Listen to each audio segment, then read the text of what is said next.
Good evening and welcome to virtual classes organized by Board of Studies, Institute of Chartered Accountants of India, Intermediate Level, Paper 17, Strategic Management. I am Anand Saxena and I'm going to take up today Chapter 3 of the study material that talks about the strategic management process. And as I have been repeatedly saying, that I know the key to our flow of discussion is the chapter overview, and I hope you have received my notes already, and you have the notes at hand so as to see our emphasis points. So as you can see that this chapter emphasizes strategic decision making and the formulation of strategic intent, and then try to situate it in a model of strategic management for formulation of corporate business and functional level strategies. So this infographic, therefore, provides a beautiful overview of the things to come. I would like to begin by emphasizing the significance of process, and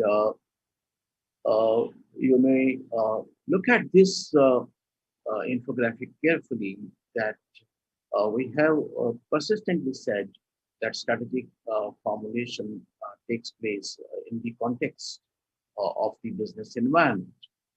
And the depth of the business environment varies with the level of strategic formulation.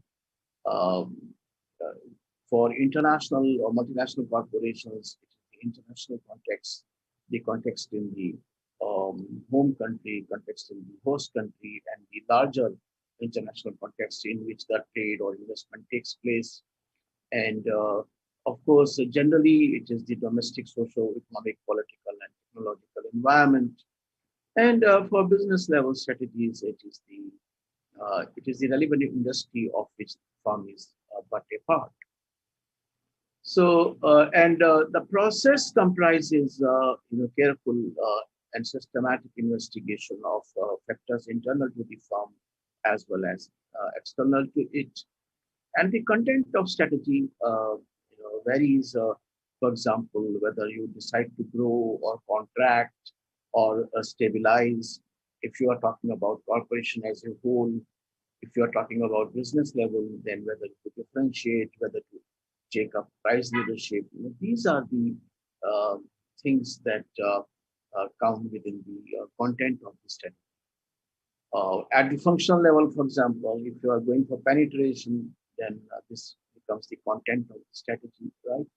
So the content, process, and content, the context, process, and content. These are the essential features of strategic management. And of course, this chapter highlights the elements of the strategic management process that we will be uh, definitely following up. Let me see if there are any questions from the previous session.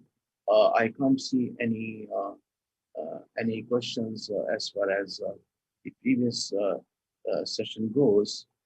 Let me update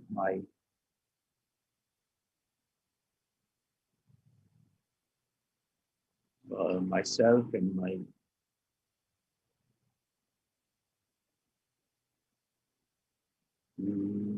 17 to 22. No, I don't see any query from our previous interaction.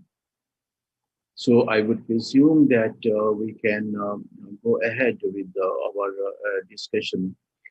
Jay, if you are listening to me, how many participants are there right now in the class, please? Controls, Jay, are you there? Hello, Jay, are you there? Okay. Uh, so please, anyway, mark your presence in this session by typing in a hi so that I know you all are there attending this session, please.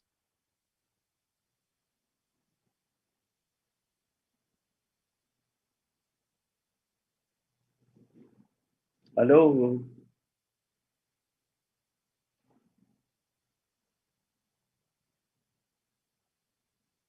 Hello, good evening.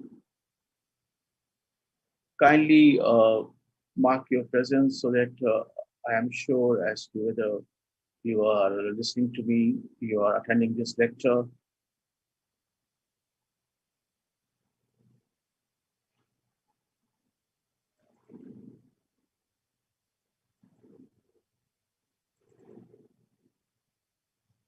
No?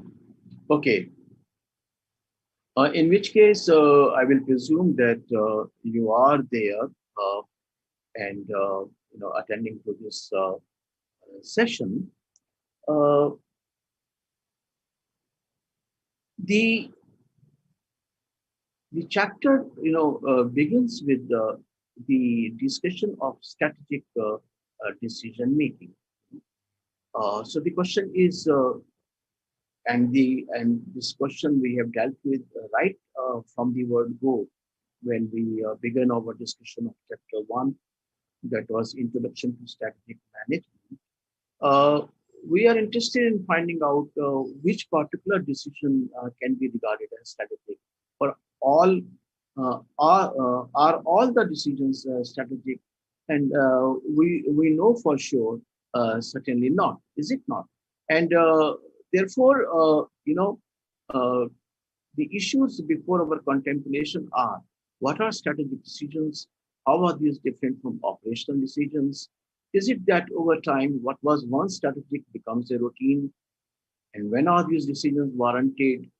Who is responsible for and authorized to taking these decisions? How are these decisions taken? Rationally, intuitively? Is a particular way inherently good or bad? How to assess decision effectiveness, ex ante, concurrent, or ex post facto?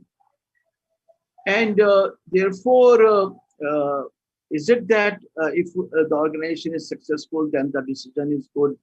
If it fails, then the decision was bad. So, is it the way to measure the decision effectiveness? And of course, the bigger question: why do companies succeed and why do these companies fail?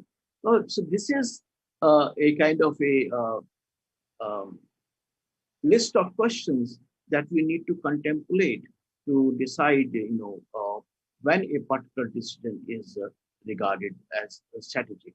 We have done some exercises already. You need to take a call as to whether a particular decision is strategic or not.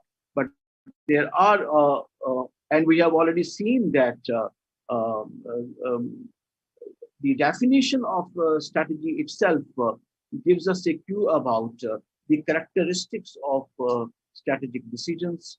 And even at the expense of the repetition, I would like to highlight that a strategic decision is unified, comprehensive, and integrated. And as Villain and Hunger has stated, it is infrequent and recurring, irreversible, large commitments, and of course relates the firm to its external environment. And as I said, it is purpose defining or redefining, product or market altering, organizational restructuring, and transformational.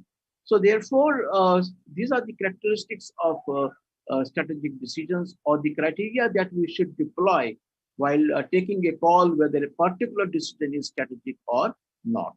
So these are the characteristics of strategic decisions from your text at page 3.4. And these characteristics are nothing but the repetition of what we have seen by referring to authors like Gulick and George, Whelan and Hunger, and so on, Mintzberg, and so on. So therefore, it's a good time to take a test drive. I would be very happy in case you are around, if you were to um, respond to these questions For example, Tata Motors to hive off its passenger vehicle business into a separate subsidiary. Now, question is whether this decision is a is a strategic decision or not. Let us see if somebody is in a position to respond.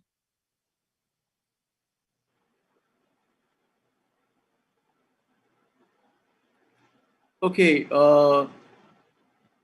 controls, please see that uh, the learners have stated that they are attending the webcast through YouTube but are not able to send query. Aditya has also sent this query. Hello, friends. Please confirm whether you are a part of this session and you are there with me. Durga Devi, Vasudha, Mohini, Aditya, Mansha, and also kindly confirm if you are able to send your queries to.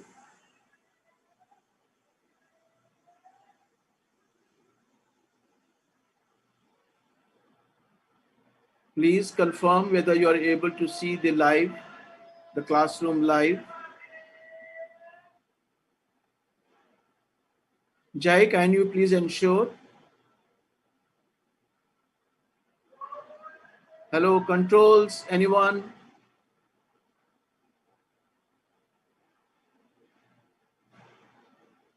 Durga, Vasudha, please confirm whether you are able to watch this.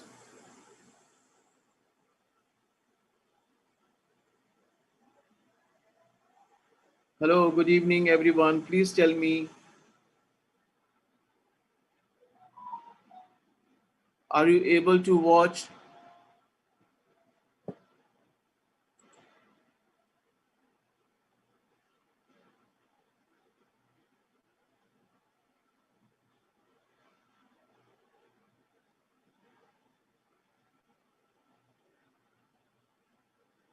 We aren't live. Oh,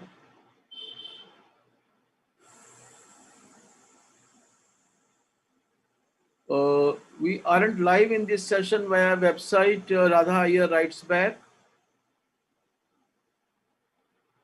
Jai, can you please ensure this? Why are the students saying that we are not live? Yeah.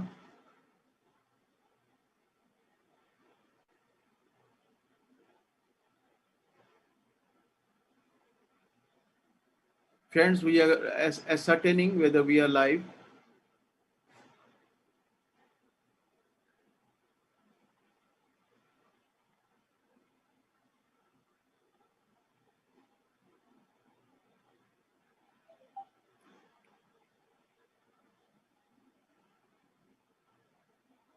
We are live.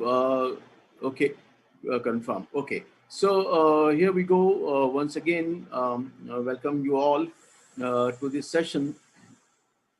I hope you are all on board and witnessing it. And as I said, that the chapter emphasizes the strategic management process. So this is a precursor to the chapters that are going to follow, namely corporate level and business level and function level strategies. So the process is common, right? And the process, as I have been repeatedly saying, is both internal analysis and external analysis.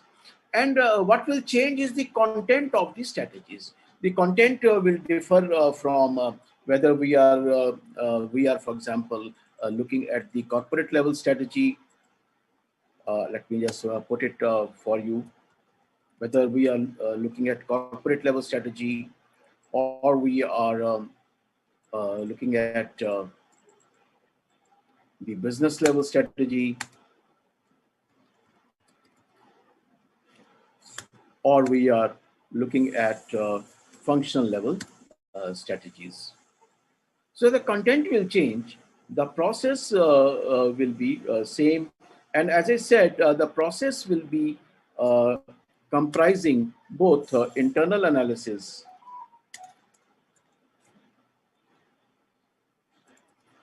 as well as external analysis.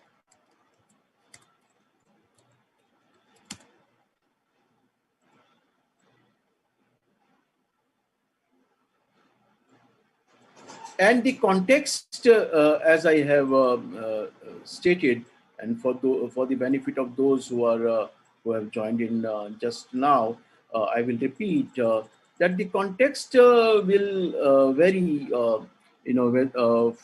from international to domestic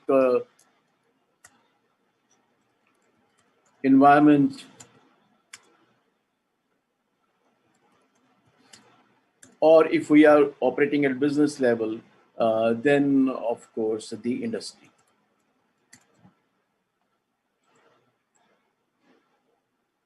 So therefore, the key to strategic management is the context, process, and content.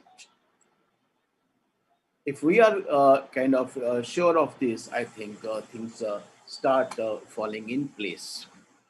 When I say process of strategy formulation, it also means what happens within the organization when it comes to strategy formulation. So process has got two connotations. One is the internal and external analysis, and the other is that how the firm is geared, how the corporation is geared to engage in what we call strategic management or strategic planning. Because we have seen already that strategic planning is a later avatar in the management lexicon, management literature, and planning, in industry or in the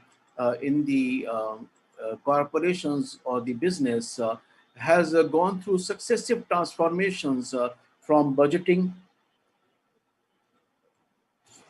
to long-range planning, and to strategic planning.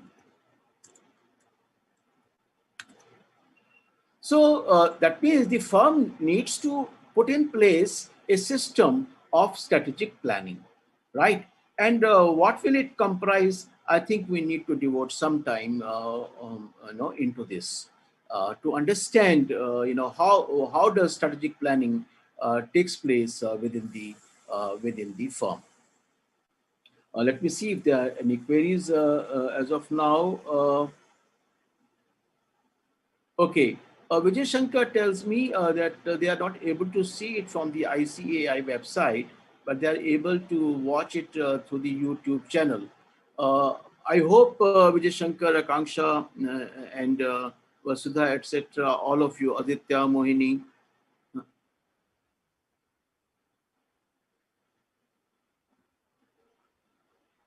Oh, perfect.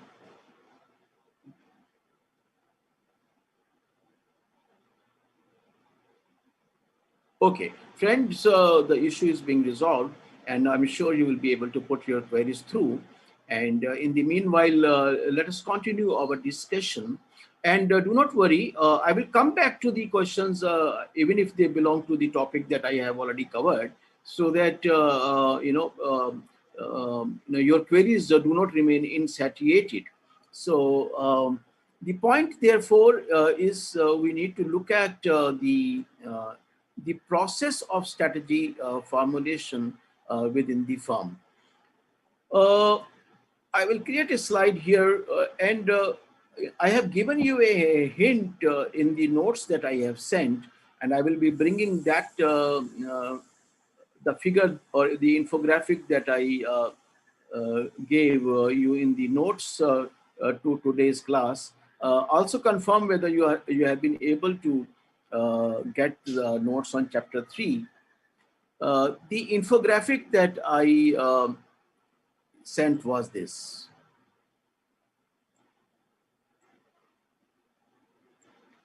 So, the whole question is who is given the responsibility of strategy formulation, right? So, and planning, we have seen in the limitation of strategic management, that strategic management is a costly activity, a costly process. So therefore, we have to see whether the organizational commitment to strategic planning is there or not. What are the visible signs of this commitment of the organization to the strategic management? Let us kind of contemplate on this for some time, and develop a clarity on this. So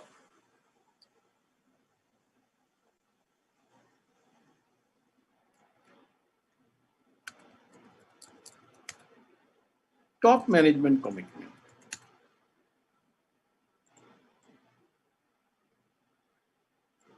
For example, the firm may constitute, the top management or the board of directors may constitute a strategy formulation committee, right? Just as they constitute audit committee or a risk management committee, the board of directors may have a committee of the board of directors to help the executive formulate strategies for the corporation. uh, some organizations have a coordination committee, and suppose you are a big business house such as Tata or even Birla's, then you will have an office which may be called a coordination officer by whatever name, whose job it is to look at the corporate strategy, and formulate the corporate strategy and ensure that it is taken down at the divisional level, and permeates through the entire width and breadth of the organization. So the evidence of top management commitment could be in the form of an explicit group of managers or the board of directors who are entrusted with the responsibility of determining the strategic direction of the firm, right? And of course, these these people would be seasoned, business persons or the industry persons, and they would therefore be applying their minds uh, for determining or ascertaining the future direction. Yeah.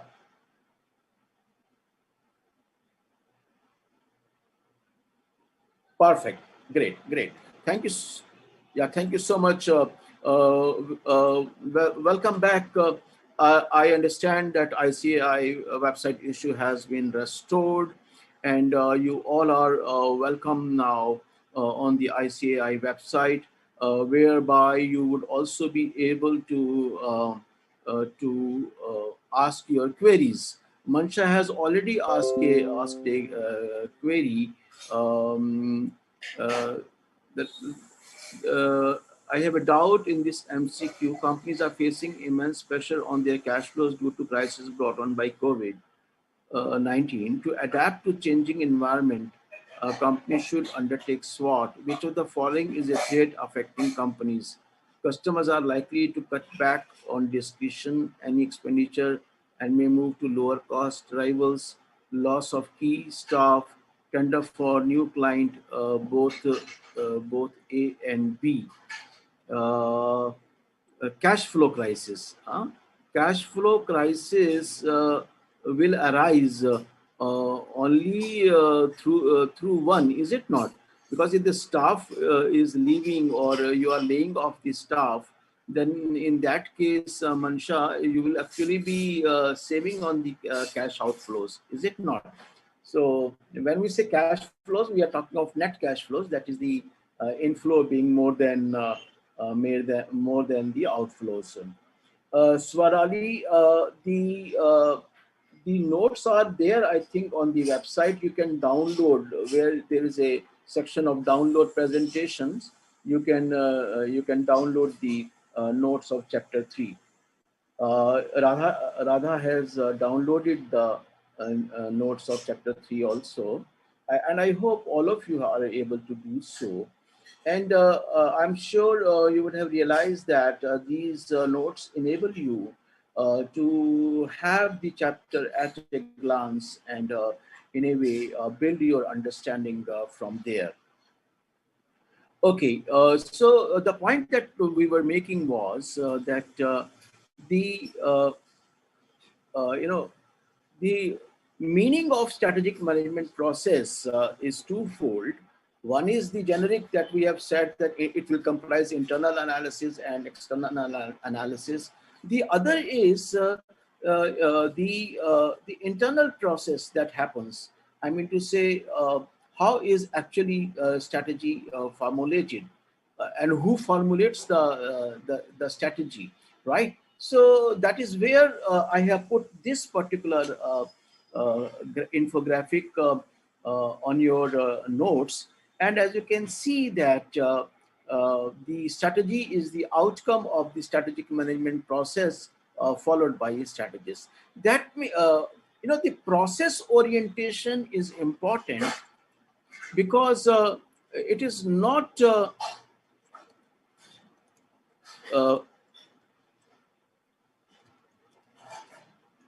process orientation is important because it is strategy is not a matter of one's whims and fancies, right? So it follows due process. So there is a responsibility entrusted to the managers to take care of strategy formulation or reformulation, and conduct a continuous evaluation of the existing strategies. You would have seen, maybe not in chapter 3, it is not there in chapter 3, but maybe it is subsequently in chapter 4, the concept of what is called gap analysis.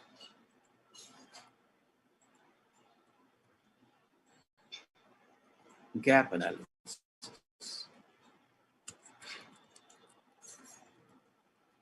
So gap analysis is a analysis of, or a study of where we are and where we want to be.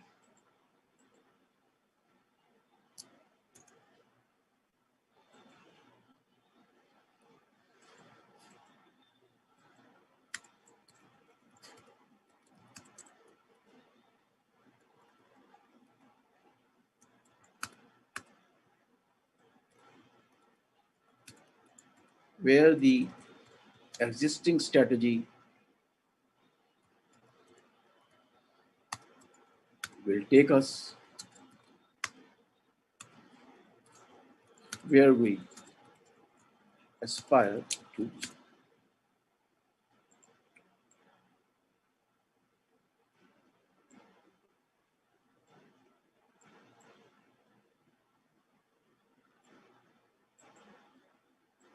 So whether you are at functional level or at business level or even at corporate level, you have to ask this key question. And the strategy makers, therefore, not in your exams, but in MBA and in the courses on strategy. For example, a key question to ask and respond to is the role of the CEO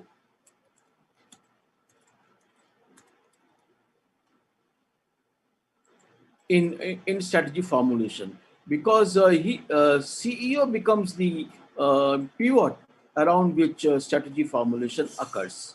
And I have just mentioned the role of the board, because board of directors by default are expected to provide direction to the firm.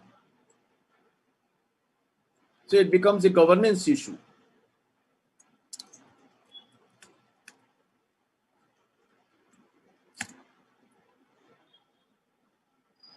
So this process essentially is one of decision making. Somebody has said, whatever a manager does, he does through decision making. Not to take a decision is also a decision. Decision making. So therefore, the next topic or the key topic in your study material is strategic decision making, right? So planning, is deciding in advance what is to be done, how it is to be done, and what is going to be its likely impact on the future of the company. So to that an extent, therefore, strategic planning involves taking strategic decisions. Uh, and we need to understand what are strategic decisions, how do they differentiate from the operational decisions. We did a couple of exercises on day one when we started off with the meaning of strategic management. And of course, this chapter further elaborates the nature of strategic decisions. And I was just running through a slide on the various decision situations. For example, uh, what if a particular automobile company decides to hive off its passenger vehicle business into a separate subsidiary? Would you call it a strategic decision? Because what is a strategic decision? We have already seen from Gulek and Josh, Willen and Hunger, Mintzberg, etc. Right? So we have to apply the criteria of long-term nature, of huge financial commitment, having a material impact on the future of the corporation, right? So all these criteria taken together will determine whether a particular decision is strategic or not strategic. Now, for example, the introduction of public sector in India was a strategic decision at the level of macro planning. We wanted the public sector to assume commanding heights of the economy, and now that we are, divesting the public sector, it is also strategic decisions, because we believe that public sector undertakings have lost their utility, or maybe these public sector assets are better utilized by monetization, and the money realized can be put to use in the welfare activities. So this is how the decisions can be dichotomized or distinguished in terms of whether these are strategic or not strategic. Let me see if there are any questions on the question forum. Mm.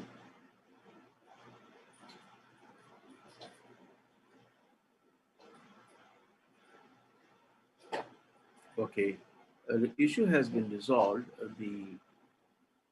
I hope all of you have received the notes. Hmm? Aditya is saying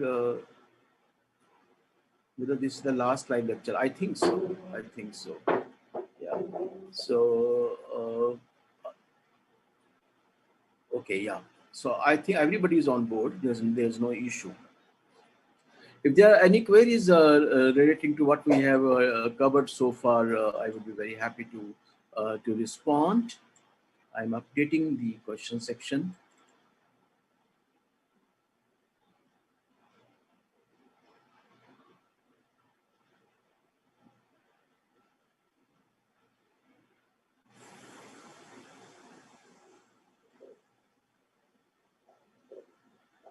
No, so there are no questions so far. Moving on. Now, for example, through one case scenario, we have tried to ensure whether a particular decision is strategic or not strategic. Now, for example, H&M, I'm sure you would have visited H&M stores in your locality to buy apparels and fashion wear for yourselves. You know that it's a Swedish company, and started off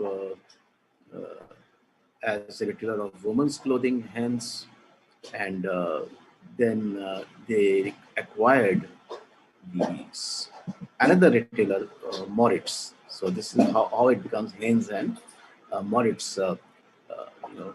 So therefore, this acquisition is a strategic decision, right? because it alters the entire product market portfolio of the firm. Hitherto, you were just selling men's apparels, women's apparels, and now you have started selling the men's apparels also. So you become, and of course, you have added now the children wear also. So these are the strategic decisions as you build your business portfolio or expand the scope of your business, right? So there are questions and issues relating to business definition, in your study material. So then you go to public and raise money. So raising money it cannot be called as a strategic decision, right? And then the companies that make their first foray into international markets, that becomes a strategic decision. Uh, Over a period of time, when this international expansion is a part of your grand strategy, then it loses its status as if it were of a strategic decision. Although the constitutions remain the same, you study the market, whether your stores will be a success or not. You try to look at the locations where you will be opening the stores. So all that project management will go. But the strategy of internationalization is already put in place. So therefore, it becomes more of a routine rather than. At one point of time, McDonald was opening about 400 stores, you know, um, every year. So almost one and a half stores, every year. So it became a matter of a routine for McDonald's. So what is strategic and therefore what is not strategic, we need to kind of ascertain, be aware of, and therefore much of the discussion in your study material pertains to that. I hope that you are now fully conversant with the distinction between the strategic and the non-strategic decisions. This is the first thing that your study material focuses on. I will be moving to the subsequent issue of the strategic intent, and I will be elaborating on the idea of intentional behavior, and also the elements of the strategic intent as are visible on the right-hand panel of the screen, namely vision, business definition, business model, goals, and objectives. So my next at least half an hour or 45 minutes or so are going to be devoted to this discussion. Before I move on, let me see if there are any questions. Wow, Mansha has responded to the questions. Yes, I think you are spot on that the Tata Motors decision was strategic, Asian Paints was operational, and Berger Paints decision was operational, Google's decision was. So ultimately, the strategic decision is meant for the long-term decisions in an organization and depends on the purpose to consider whether it is strategic or not. Yes, certainly, rather. And as I said, the purpose is to alter the product market configuration of the enterprise. One way of I can give you a trick to identify whether a particular decision is strategic or not. Uh, go back to the types of strategies. Now, for example, you saw penetration, product development, market diversity, development, and soft metrics, right? Then investment and divestment. All these are strategic decisions. So, in other words, you look at a decision from the point of view of whether it entails a substantial investment or disinvestment of a part of the business segment, right? or whether it will involve a diversification into new area, whether it will include forward integration or backward integration. So, all those concepts you apply, and then you will be able to arrive at whether you are the decision under contemplation is strategic or not.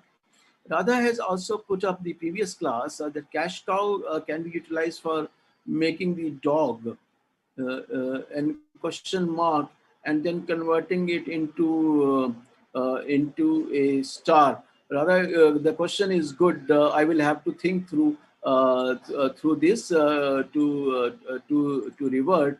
Only thing is that I can look at the music industry.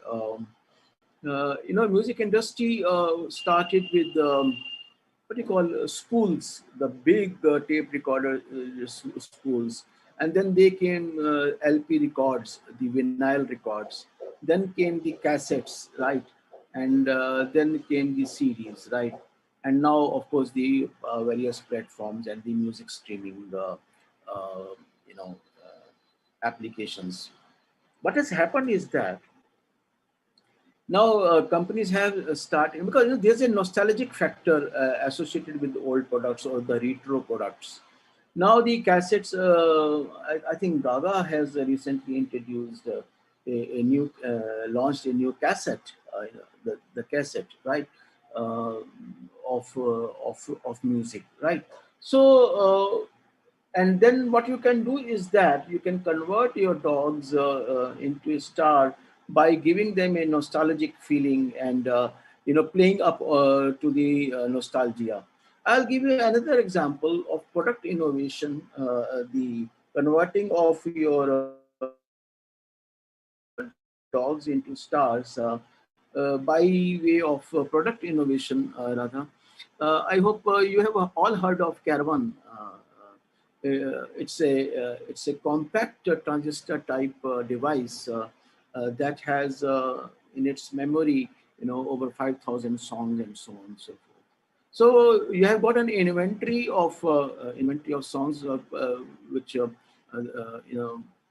whose copyright rests with you, and they are relatively not turning over enough to generate new revenue for you. So what you do is that uh, through your investment in developing a device and a new product, you are able to convert a faithful stock of your song inventory into a star product. To my mind, converting the dogs into star essentially involves, I think, banking on the nostalgia to to take it at the newer trajectory of business. So I hope this satisfies your query. That is from the previous session. Okay. Now, moving forward to the idea of strategic intent. Mm, and this I will be situating in the larger context of intentional behavior. Uh, just a minute. Give me a.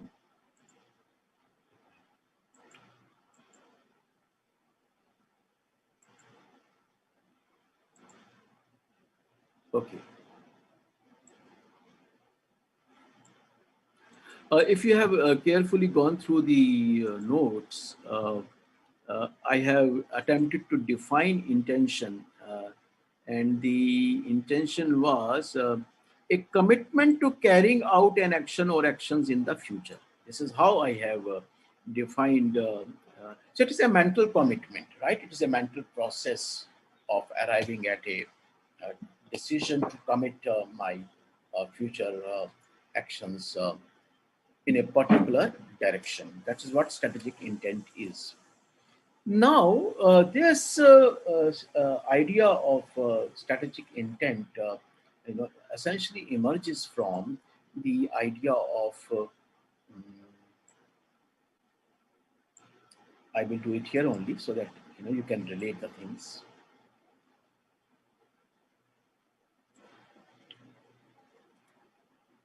Theory of intentional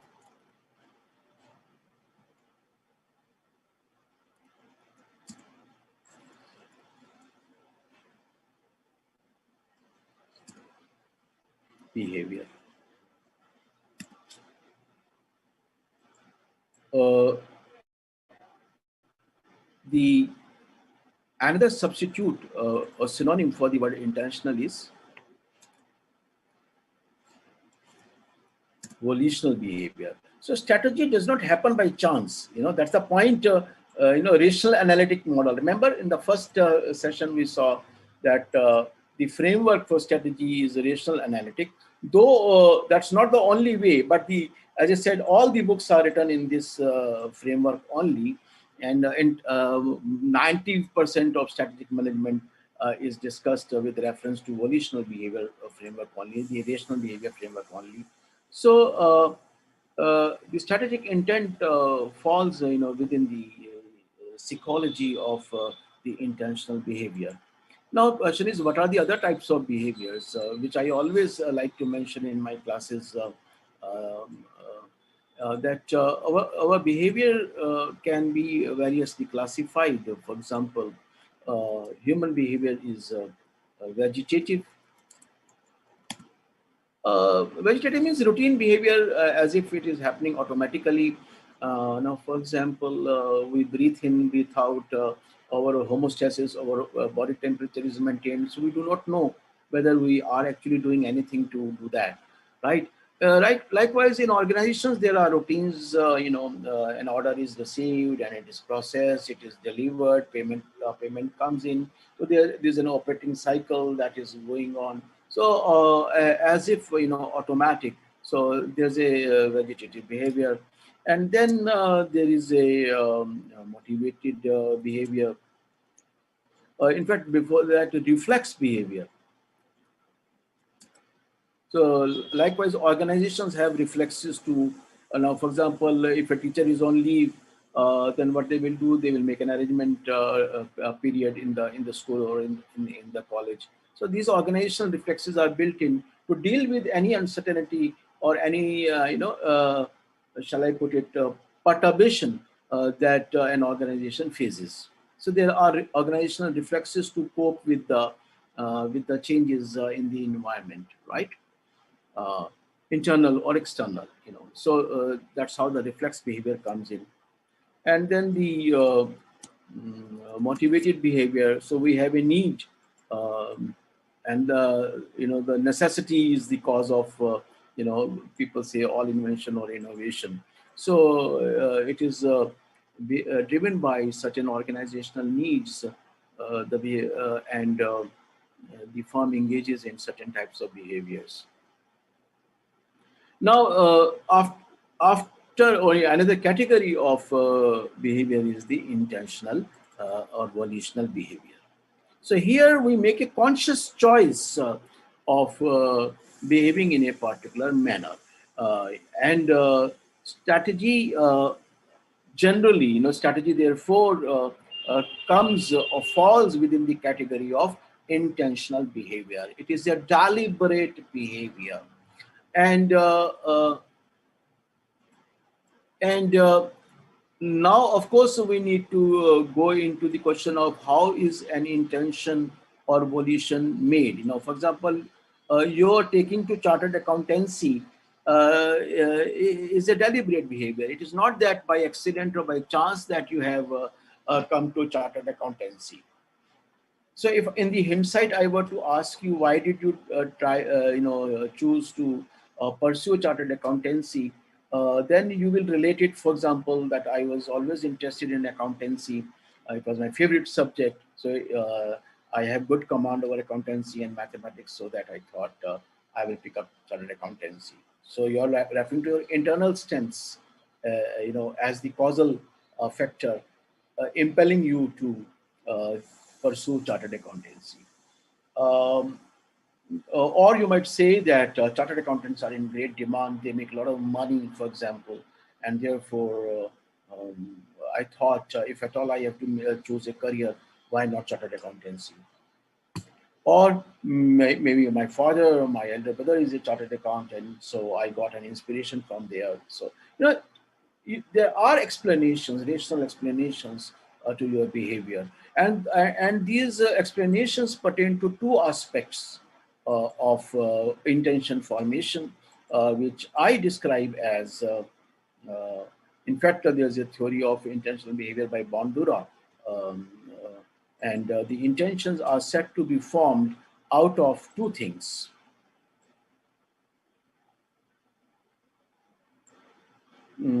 I will use this slide only so that I don't have to move to back and forth, and you are also staying focused on this slide. We are yet on strategic intent.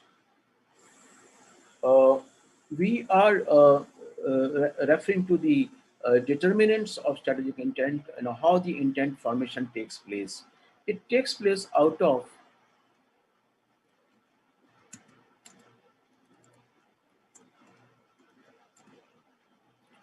yesterday only. Somebody called up to tell me about a particular resort in Gurgaon uh, who have got 300, 400 acre property. And, the person was expressing surprise that it's such a good property. They are not doing enough to generate revenue for themselves. So I said, okay, they may not see the desirability of doing so. You know, it's a conscious decision. Growth is a conscious decision. I do not wish to grow. I wish to remain small. I am happy, contented. I am running the business rather than business making me run. So it's a conscious choice. So I have to have that perception or the feeling of desirability. Oh, I should grow. I should do better than what I have been doing. So one is the perception of desirability.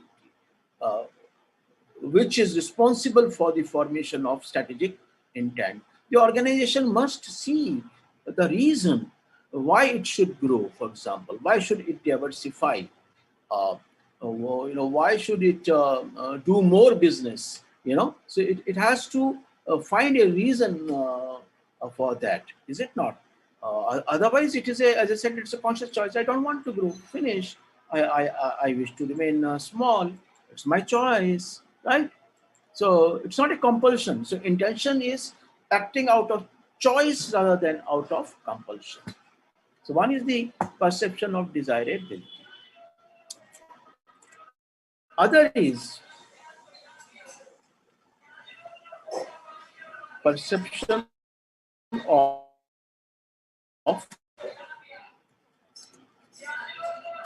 feasibility. That I should see that it is feasible, it is doable. So desirability cross feasibility.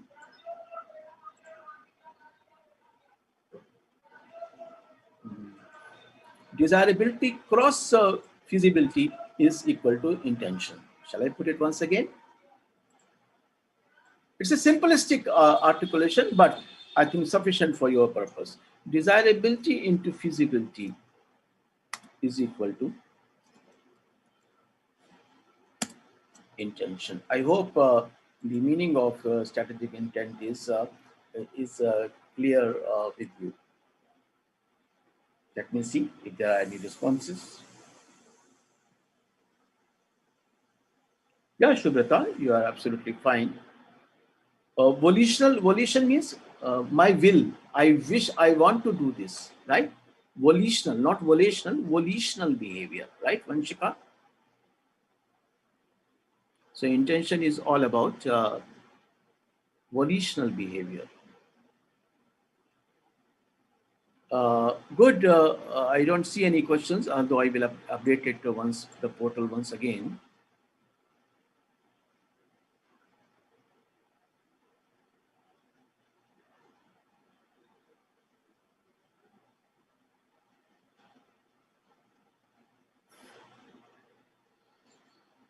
Hmm.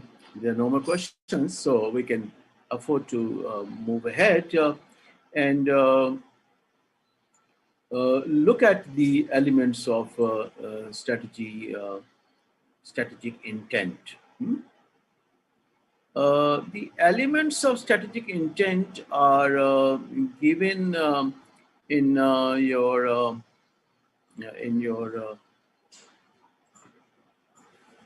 study material in the form a diagram or infographic. And we have already said that strategy as intentional, deliberate, planned, and chosen course of action. And these are the elements, uh, ranging from very specific to very broad and at times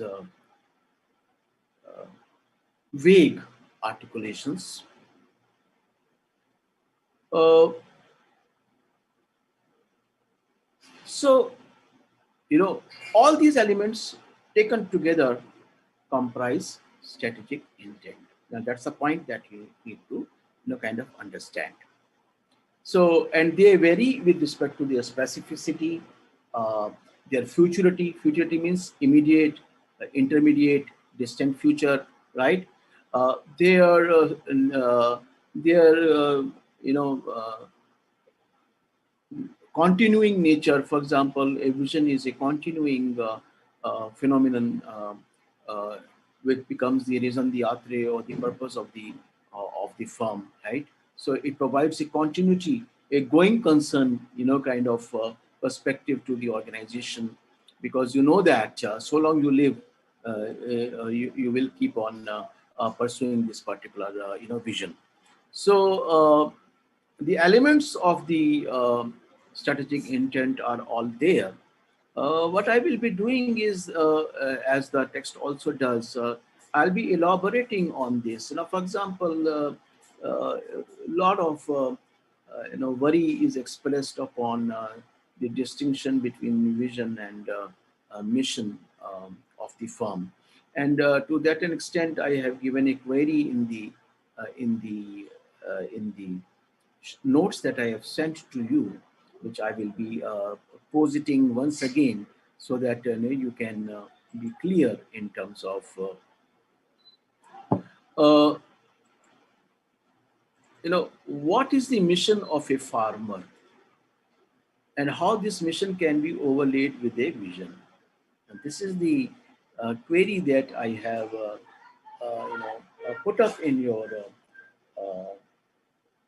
notes. I would be very happy to process your responses. What is the mission of a farmer?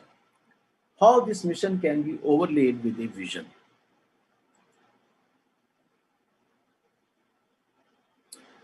Radha, I will explain vegetative and reflex again, definitely. Wait for a while. Let us see if there are any responses to the question that I have put up.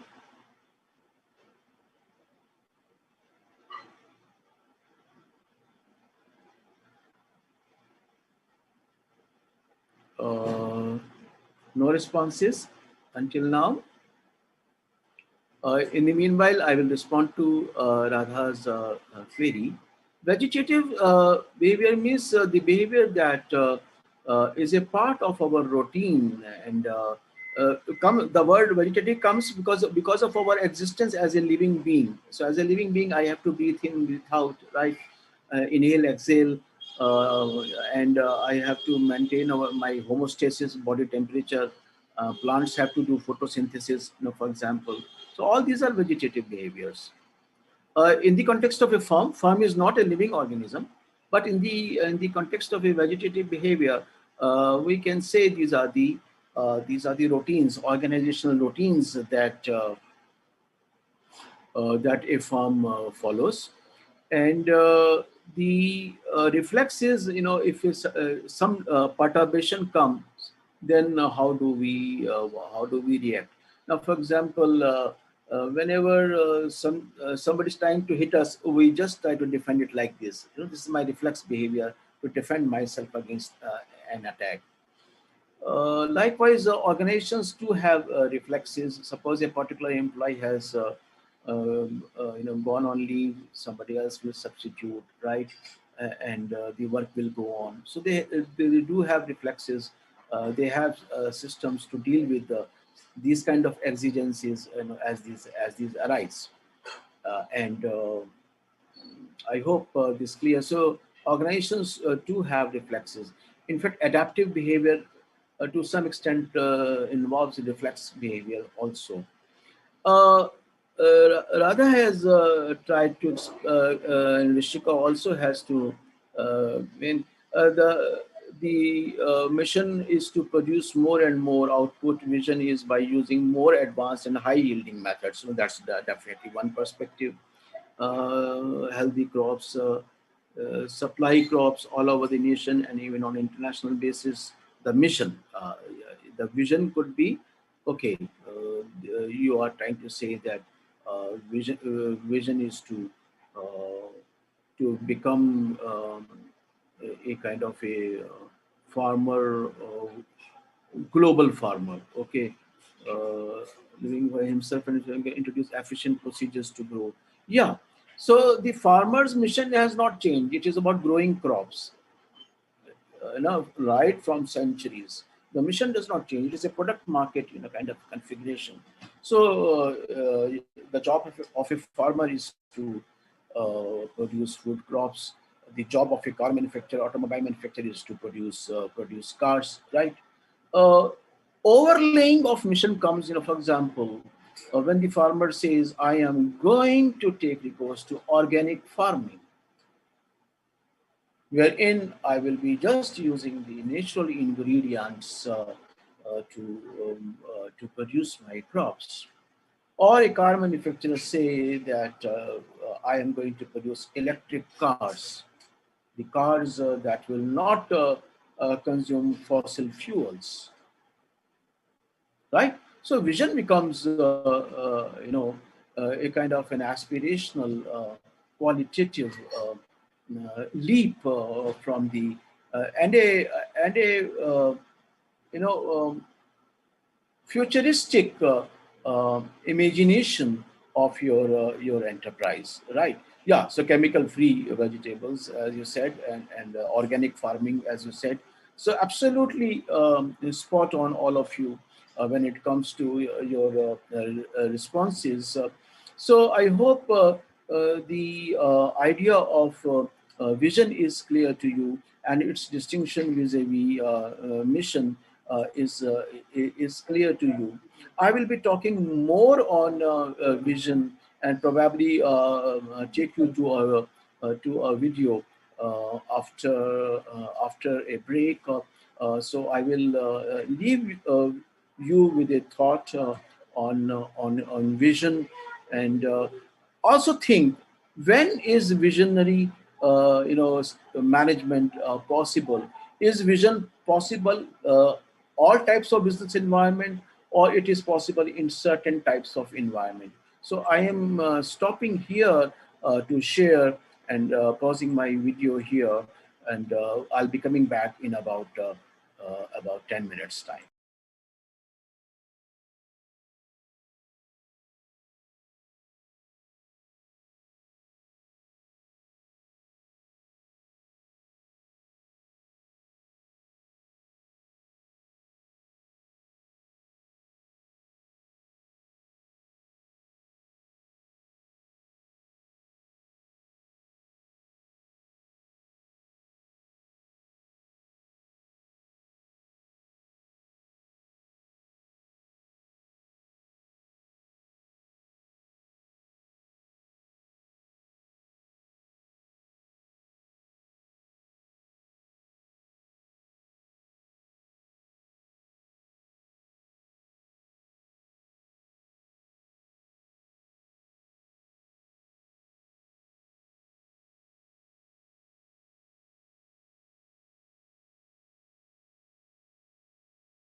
Here we go, and we will continue our discussion of organizational vision.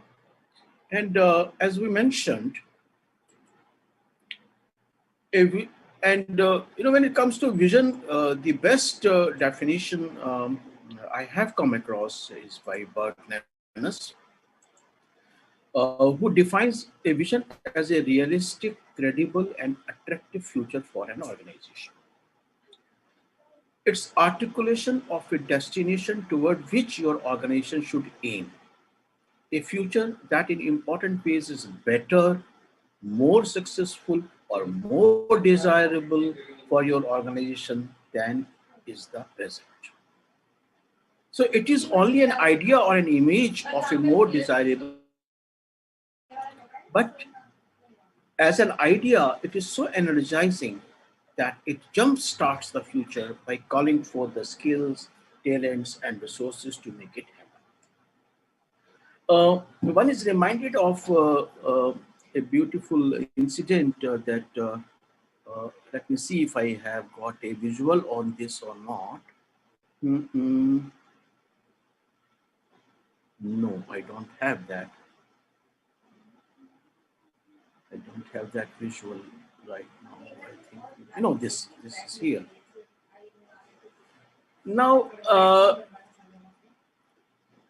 Ratan Tata drives his own car. So once he was driving in Mumbai, he saw this family of four riding a two-wheeler, and then it triggered off a vision of a small car which is affordable within 1 lakh rupees. And that's how the vision of a nano car, took birth in his mind. See, vision per se will not be enough. Vision has to be shared. So he shared it with his team of managers, operations, and engineering, marketing, and tried to assess whether it is possible to have a car for rupees 1 lakh rupee, and what all will be necessary to do backwards. Now here is the end is 1 lakh rupee car. Now I have to go back to see how am I going to ensure the body, how I'm going to ensure the engine, how I'm going to work on the electricals, and so on and so forth, and work on the cost computations so that ultimately I am able to make this car, and it is profitable too, right? So the source of the vision, for example, comes from a personal passion or a personal experience of Shri Ratan Tata, and he shares it widely across the board, and then tries to arrive at a at a uh, at a point where the vision can be translated into a reality.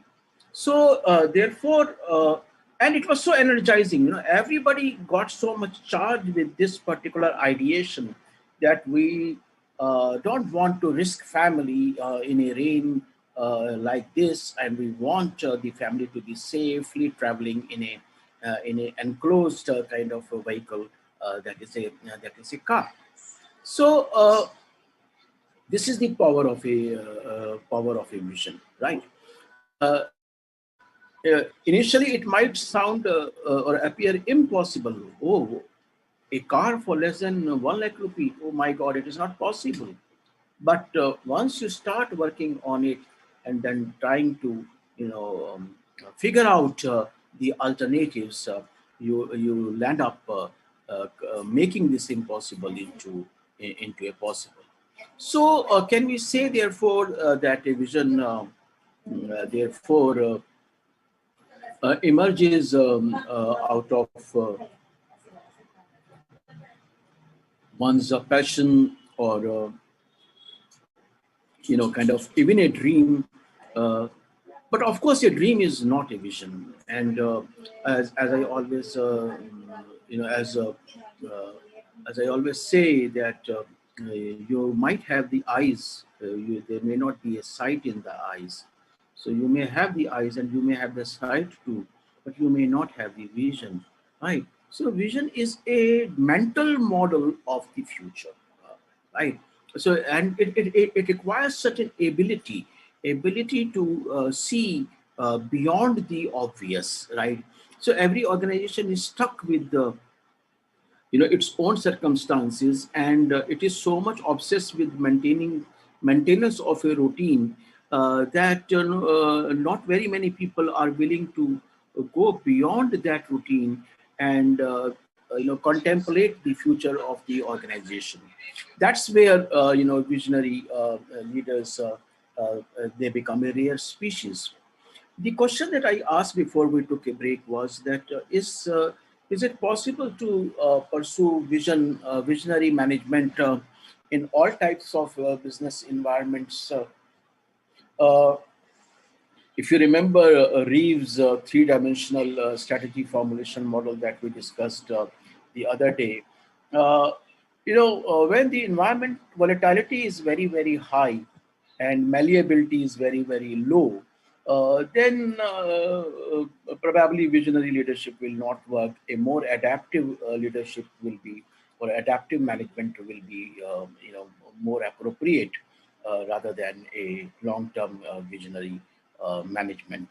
So, uh, irrespective of how powerful and exciting the story of a vision might appeal to us, we must sit back and kind of reflect that visionary management or leadership may not always be practicable, and there are certain ideal conditions in which a vision is likely to be a good way of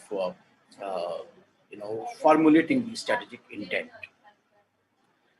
Uh, what I have done is that I have kind of given two broad cues about the formation of this intent, which I will be elaborating. But before that, let me see if there are any. Okay, I can give the best example of shared vision, that of ICAI. Perfect. So uh, I'm very happy that you guys identify so strongly with the vision of the Institute of Chartered Accountants of India, right? So a good vision, actually is lived, is breathed, is eaten, is drunk by everyone in the organization. So everybody is passionately pursuing it to make it into a reality, right? So moving on, to the conceptualization of an organizational vision. So this vision may be a fit between organizational resources and the environment, but more importantly, it is aspirations unbounded by the resource constraints. As C.K. Pehlad, we did C.K. Pehlad for core competence. C.K. Pehlad, for example, has said, set your aspirations greater than your currently held resources, right? So always believe that you will be accumulating your capabilities, you will be accumulating your resources over a period of time. So don't let your dreams or aspirations be driven by your present circumstances. Have a belief that your circumstances will improve and you will do well, in the times to come. So that is the power of visionary management that Bert Nanus talked about. And therefore, vision and mission statements of the organizations really provide a clue about their character and their nature. I have done an interesting story for you, in terms of the unfolding of the vision. Let me see if I have it here or not. Now, inferring the vision of, for example, Amazon, right? Uh, you know that Amazon started off as a bookstore, right? And how the logo of Amazon has seen successive changes here, and on the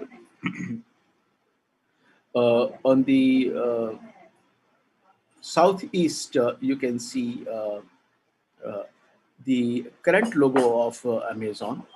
Before it took successive avatars, of the literal interpretation of Amazon River, huh? and to this arrow that goes from A to Z.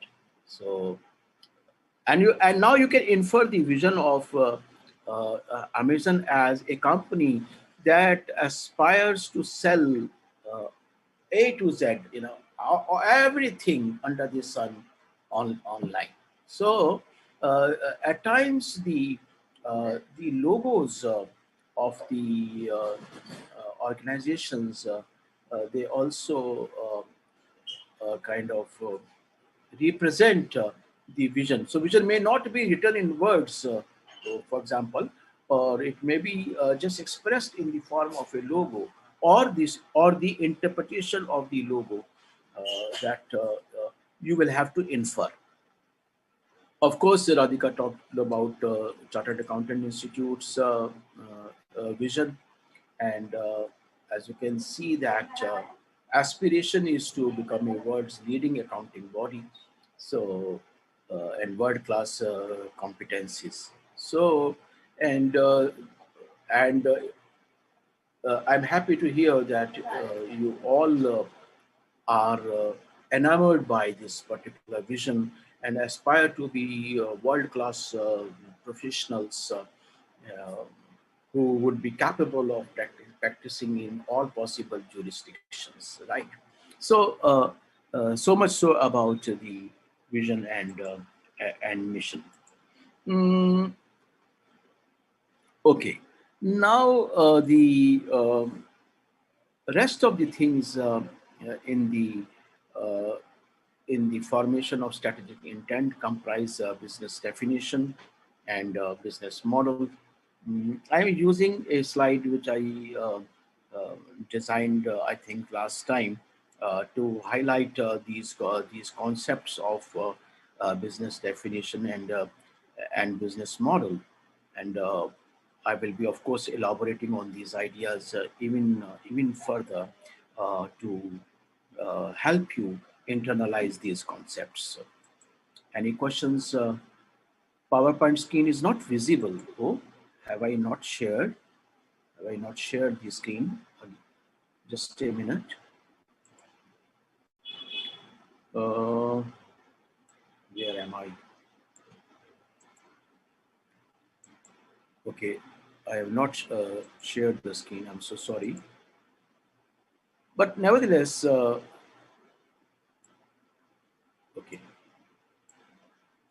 Then I will have to kind of narrate the Amazon story once again visually, because verbally I have already spoken about Amazon story, and now you can infer the vision of Amazon to be an online marketer of all the products and services starting from A to Z. That is how you interpret, and of course, CA logo already Radhika talked about, and therefore, the power of vision is also obvious as far as uh, formation of strategic intent is concerned. So, probably strategic intent is often equated with the vision and mission of the firm, and rightly so. Uh, Moving on to the other concepts or the building blocks of the strategic intent, namely business definition and business model, I will be talking about these concepts based upon my slides, some of my earlier slides, and then I will be, of course, taking it from there and bringing in greater argumentation into the into the whole discussion. Business definition essentially is the definition of business scope, right? So, what is that I am?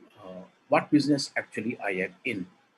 Now, this is an issue of scope. Shall I mention it here? Yes, I think I should mention it here only so that you are on page with me.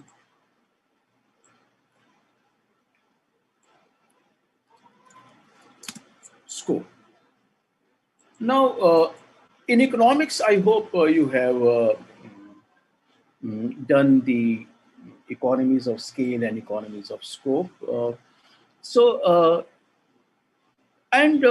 articulating my business definition, I have to ensure that the scope is defined neither too narrowly nor too broadly.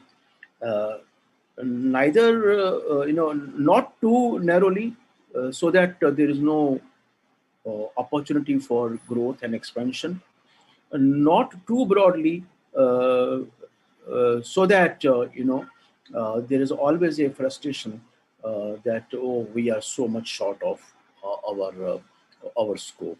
So it's a kind of a balancing of and a balancing of your resources and the and the market requirements that for example, you may not enter as a full service advertising firm. You may just be a social media firm. Then gradually you may expand to mass media. You may also become a media house yourself. You may also become a production house yourself.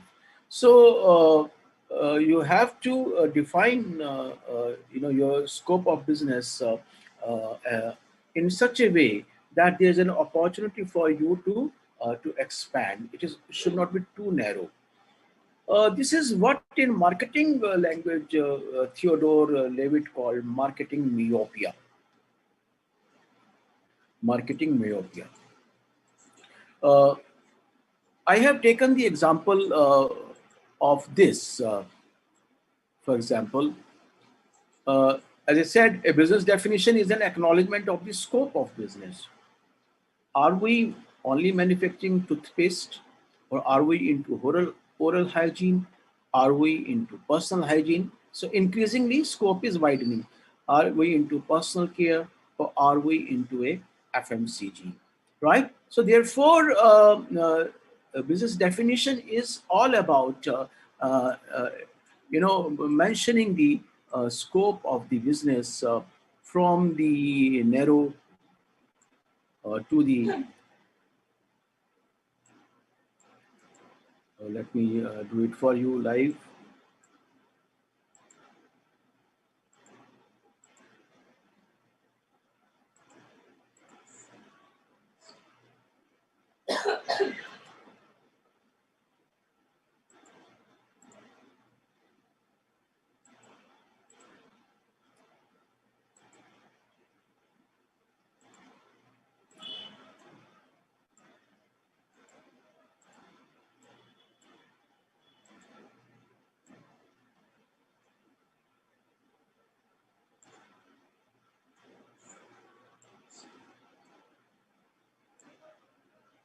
Because when you expand the scope of your business definition, say from toothpaste to oral hygiene, you create a scope for you to diversify into tooth floss, toothbrushes, oral sprays, and even mouthwash, and so on and so forth.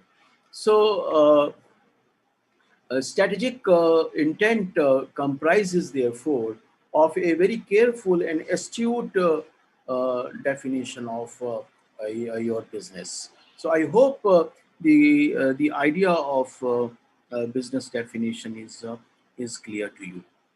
Let me see if there are any questions.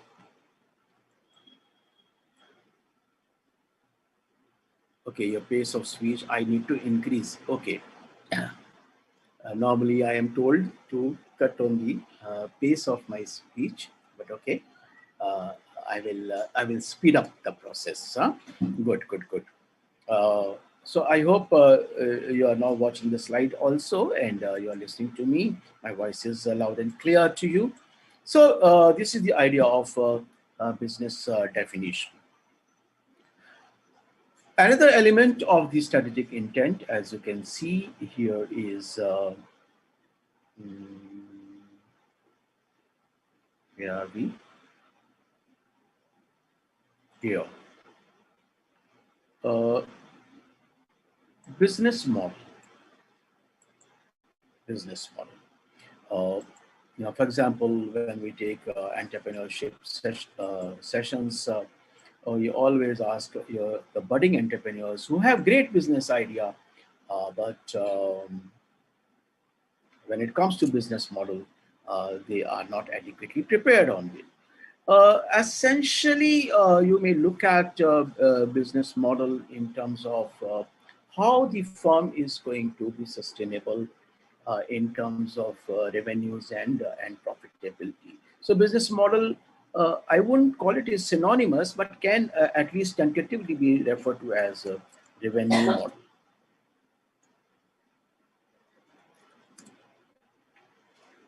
So you might argue that every business sells a certain product or a service. So whatever is realized out of the sale of that product or service is revenue. So what is there to think or contemplate about revenue model?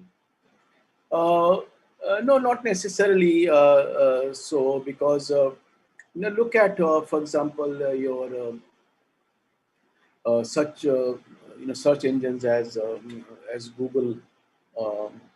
You are not charged anything for searching the internet or Yahoo email. You would be having a free mail account. You will be having a free Facebook account or free WhatsApp account and so on and so forth. So they are not charging you for consuming that service.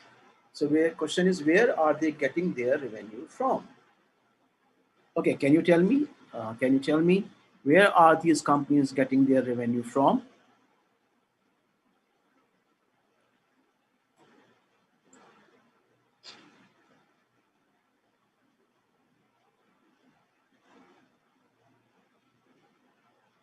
Intermission, Aditya. Wow, wow, good, good, good. I love this. So, yeah, anyone who is going to talk about the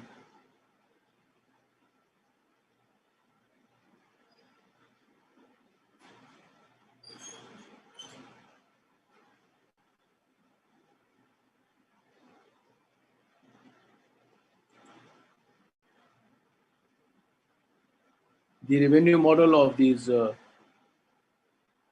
companies, Google, Yahoo, WhatsApp, Facebook, where do they get their money from?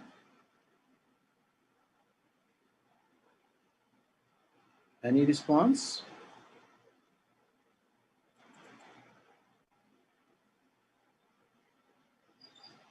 It takes a time for the response to reach me. I am updating it.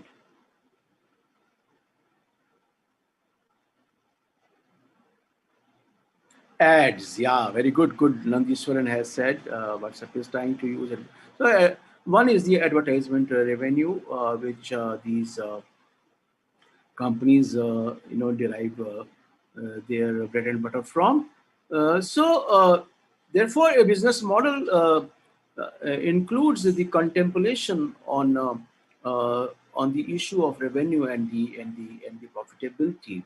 Because if entrepreneurs are pitching their project for funding, of course the funding agencies will ask you, where are you going to get your money from? Is it not?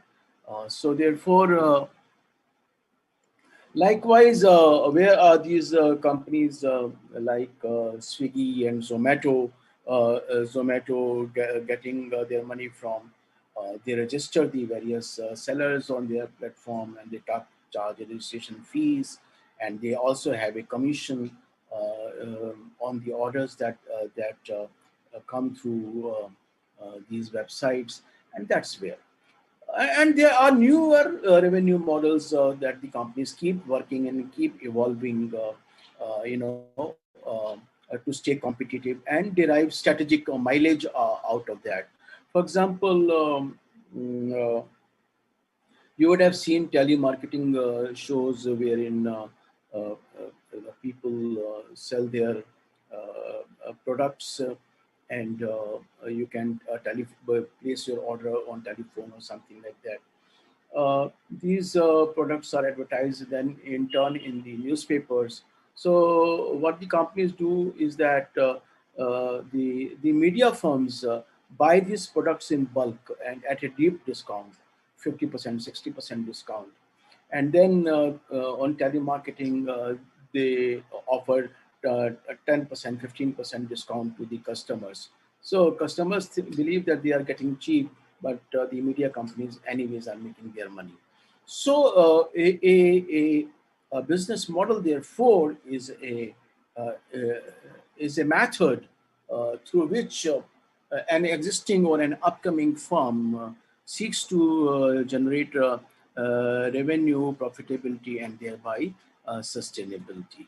So, as I said, that this business model, therefore, will address to the question, how is the offering created and delivered, and to the target market, and what is the kind of revenue and profit sharing arrangement with the partners, and ultimately how the firm is making the money. And of course, this business model innovation becomes a source of competitive advantage, and therefore enables the firm to implement its strategic intent. So, business model therefore becomes kind of an important talking point in the lexicon of the strategy. And as you can see that we have already discussed this with respect to these online service providers as to how they make money. How does Ola make money for that matter? How does Uber make money? So these are the questions that you need to ask with respect to the business model. And you marvel at the continuing innovation that is happening in this regard. And businesses are finding newer ways of making money. Um, so much so about the business model. Of course, the model may top or may flop, depending upon its design and its acceptance at the end of the of course the customers and the recipients of the business's products. And therefore the question arises, why is it that very many multi-level marketing companies fail, and what is their business model? And we also remember the dot-com burst. So what was their business model that the companies went burst? To my mind, business model uh, in a narrow sense may comprise revenue and profitability. But as I said, the business model also involves how is this offering created and delivered. And I have shared with you one case scenario in the notes to the chapter 3 that I have sent, which I would be highlighting in the next 10 minutes or so. Just a minute, let me just put it right.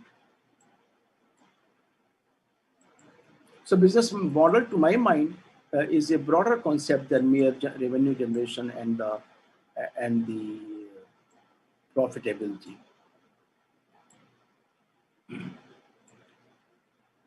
And the case study that I have shared with you in the notes to chapter 3, what is that case study about? Yeah, the picture indeed provides a wide range of ideas. Yes. Uh, okay. Thank you, Nandishwaran. Um, yeah, the question that I asked was, what is the case study that I shared with you? It was this. Hmm,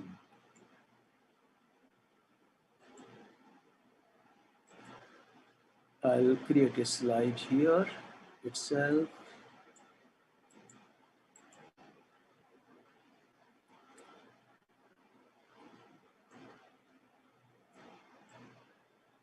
Hovercraft.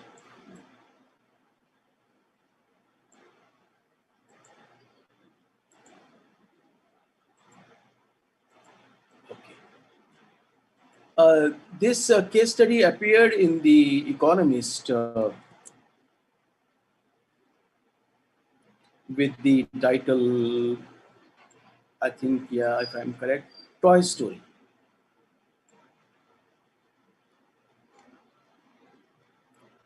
Toy Story.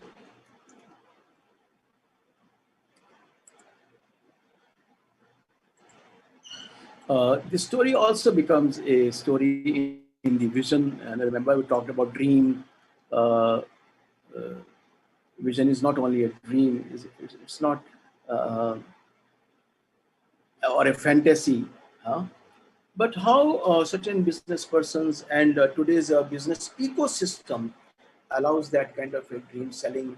So somebody thinks of the product, gets in touch with the uh, manufacturing facilities, say in China, and uses the Uber marketing platforms such as Alibaba and Amazon.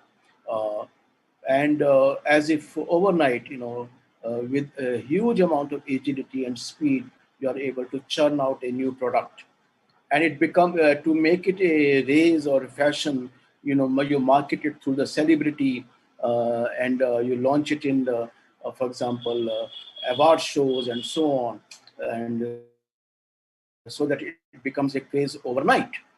Like going viral. So a product going viral overnight, and a complete machinery of producing and marketing, gets activated very fast. The trouble is that while all this is possible in today's ecosystem of global, distribution of production and marketing and so on, it becomes a pain in the neck also, because the decisions taken in a hurry without proper testing, etc., can play havoc with the lives of the people. And so many accidents were reported of this particular product, and there's no way to fix accountability. Is the accountability of is it the accountability of the marketing portal, such as the manufacturer? Which manufacturer? Because there are so many manufacturers doing the various components. So it becomes uh, in the governance of the corporations or the businesses. The point that I'm trying to make is that a business model, may be so agile that it is capable of turning an idea into a product, into a reality at a lightning speed, right? But it has its own pitfall too. So strategic thinking requires to sit back, to evaluate, and to really weigh pros and cons of the decision taken before actually it goes live. So therefore, to my mind, strategic management is not a kind of a rapid fire test of a manager's capability to turn out products and ideas at a supersonic speed. Rather, I think it is a process. That is why the chapter titles a process. It is a process of thinking about the credible future of the business enterprise and designing the products and marketing to convert it into a reality. So therefore, the business model vision at one end has to be driven by this sense of caution. Our business models have to be very much credible, and these business models must account for because the moment I say revenue or profit, just a minute, I must also be very much concerned about the attendant risks. A point that I made even yesterday, not only the returns,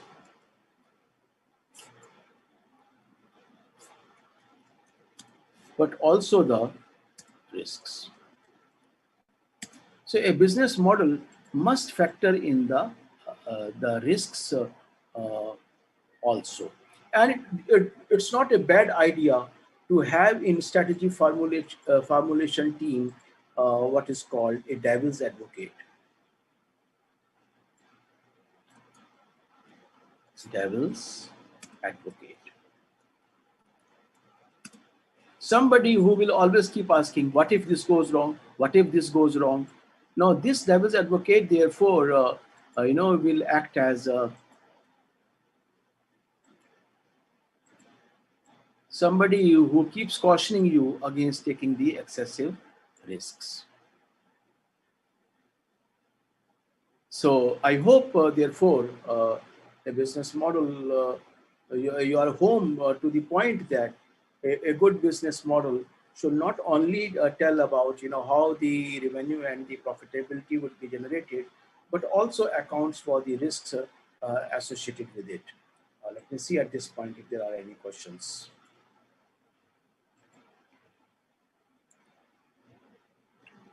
Okay.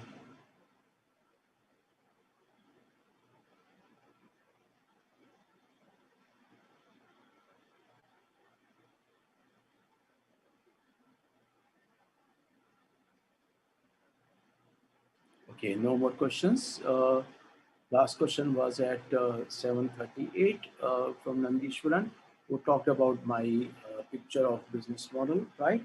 So, and it shows that, and it is creditable that you are on the same page as I am when it comes to the description of business models.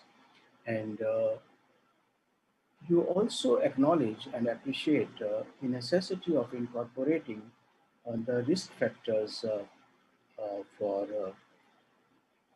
the efficacy of the chosen business models. So now we move on to the next phase of the chapter. As you can see, strategic management model.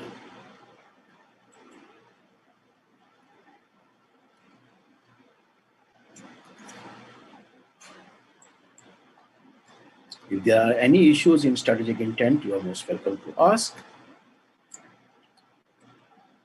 I am moving to the strategic management model.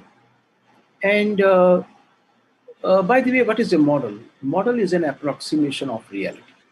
Let me put it very straight and very simply.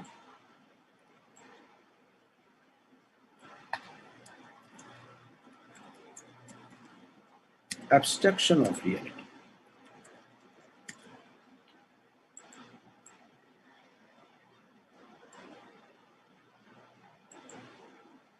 So a model tells you, how decisions are, strategic decisions are taken.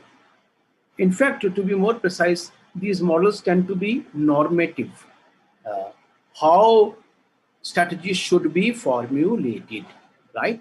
So the strategic management model, which is presented in your book, is the standard rational analytical model that we talked about in unit 1, and this model is here.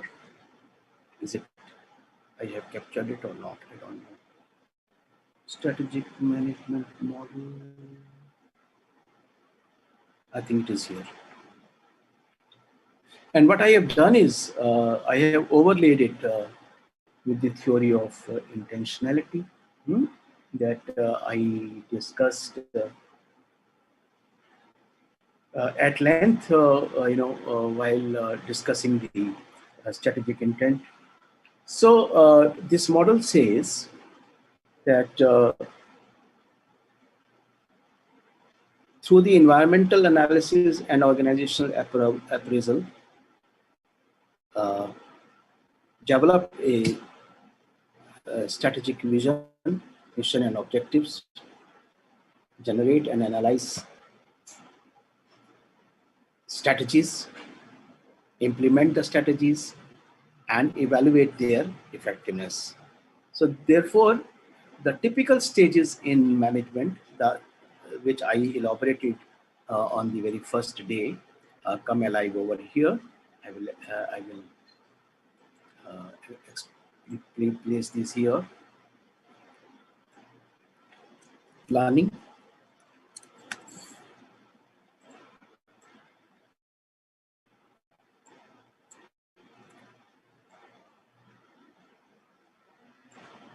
implementing,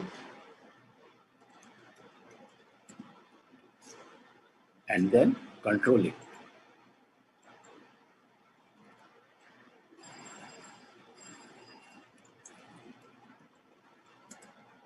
And of course, the feedback.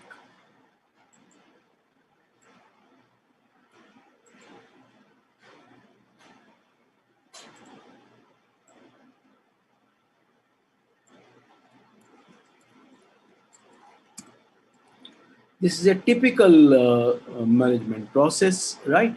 And so strategic management model is essentially planning, implementing, and controlling a strategy. What I have done is that I have superimposed on this model the theory of intentional behavior given by Bondoda. And as you can see, I have brought in the considerations of desirability and feasibility over here. And of course, strategy as a type of behavior which leads to certain outcomes. And these outcomes we have already articulated in the in terms of above average performance of the firm. So therefore, your study material, and as I said, most of the books on strategic management, they follow this particular business model, where strategy is defined as a plan. So if there's a plan, it has to be implemented, and then it serves as a benchmark for evaluating the performance, and that's how the entire strategic management goes. So in your earlier chapters, you have done a little bit of competition analysis, because competition is a part of your environment analysis, and you have done a little bit of internal analysis because you refer to value chain as a tool for internal analysis for arriving at strategic alternatives. In the subsequent chapters, that is the corporate level strategy and the business level strategy and the formulation of the functional level strategies, we will be seeing this model in action, or this model being put to use at the corporate level, at the business level, and at the functional level. So much so about the strategic management model. If there are any questions relating to it, I would be very happy to respond. Let me see if there are. Abstraction. Abstraction means derivation from the reality, in a miniature of the reality, right? One is the abstract, other is the concrete. So concrete is how it happens. So what you do is you approximate it. You approximate it. This, for example, the law of demand. This is a model. When the price falls and the consumers will demand more, right? So it is a model of consumer behavior, right? So it is an abstraction of the consumer behavior. Of course, it also brings to the fore the kind of thinking or the thought process. Every model has limitations. In fact, Milton Friedman has gone on to say that every model is as good as the assumptions upon which it is based. For example, this model is based upon a rational analytical assumption. It is called rational expectation hypothesis, that people will be behaving rationally, hmm, in terms of the cost benefit analysis. And suppose this assumption should uh, give way, the model will collapse, right? The model will not yield you optimal strategies, right?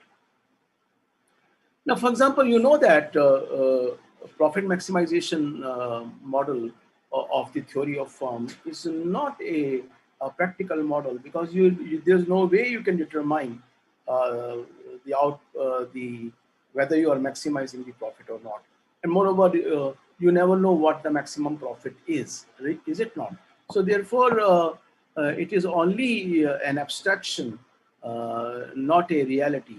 So that is the point that I wanted to highlight with respect to the model. What is the difference between goals? Goals and what? Goals and objectives. Vanshika. Mm,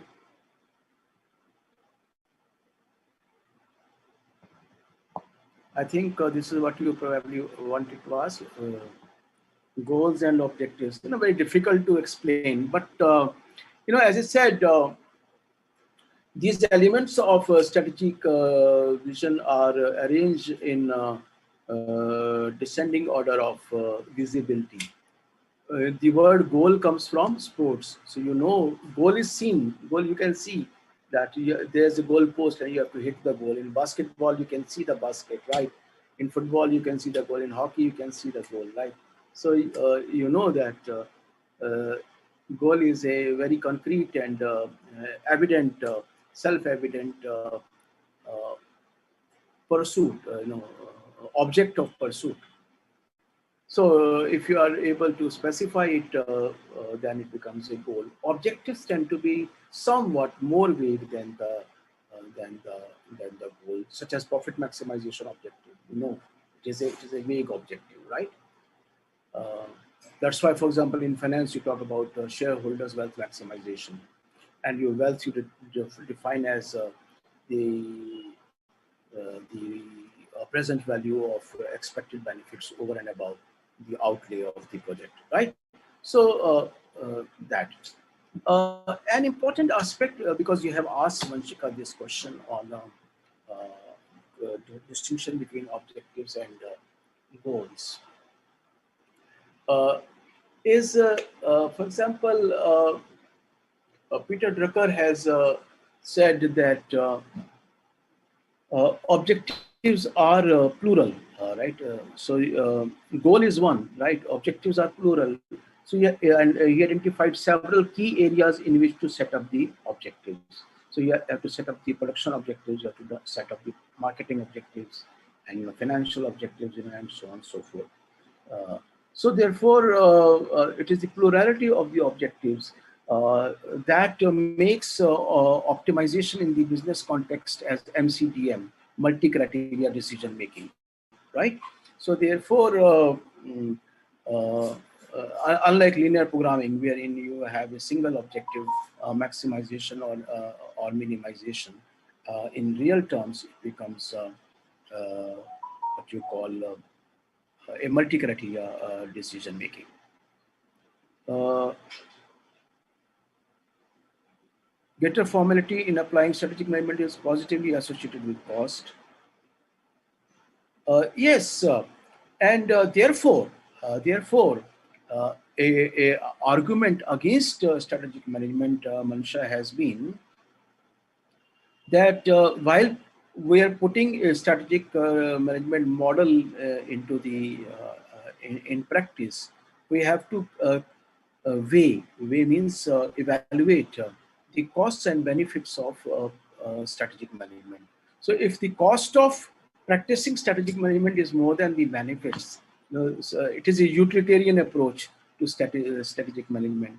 There's no point practicing strategic management. So let the business be run on a day-to-day basis in an adaptive manner. And that is where, I had mentioned that the intentionality or the visionary strategy may not always be practicable, may not always be advisable. We have to really see. That's why in management, the word contingency matters a lot. It all depends which particular approach to strategy formulation has to be used when, is it not? So, uh, ho- ho- a mission versus objective difference, Pratham Kumar asks. Mission always is product and market configuration. What products we are in, what markets we are functioning. Objectives, as I said, are needed in all the areas of business's performance. So there have to be operations objectives, there have to be financial objectives, there have to be marketing objectives, and so on and so forth. So the plurality of the objectives. And as I said, Peter Tucker has said that objectives are needed in all the key areas where the performance of the business is severely impacted, right? So I hope it is clear. Uh, Radha says objectives have a wider arena and then goals. Yeah, so we have already said in terms of specificity, है ना? So this diagram uh, amply clarifies that from very specific to more elaborate and more broad or broader articulation of strategic intent we are moving. So I hope this clarifies it. I think we are moving now to the closure of this session, especially with respect to huh? Why are we doing here? We are here. Um, Strategic model and the strategy formulation, right? That's what we are moving.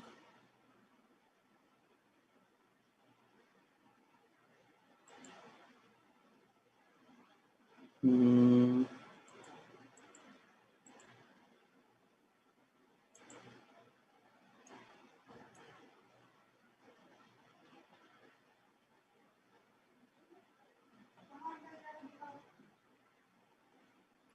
So if you look at your notes that I have sent to you, stages in strategic management. This is what strategy formulation is all about.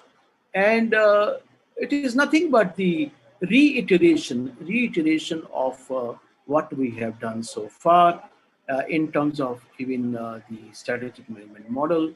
That strategy formulation comprises developing a strategic vision and formulation of statement of mission, goals, objectives, environmental and organizational analysis, formulation of strategy, implementation of strategy, and strategic evaluation and control.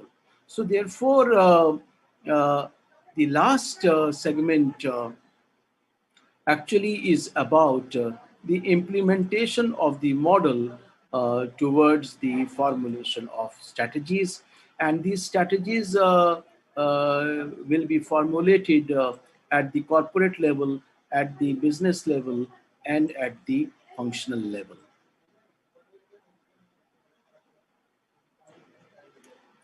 Corporate, business, and functional. So every time you will probably begin with the vision, right? And that's why some people uh, put it as a pyramid. Uh, this is the pyramid. This is the pyramid.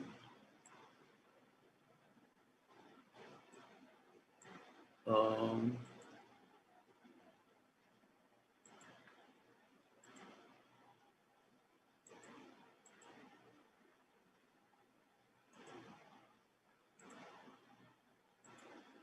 and what they do is this: that they put, for example, overall vision on the top and the subunit objectives here.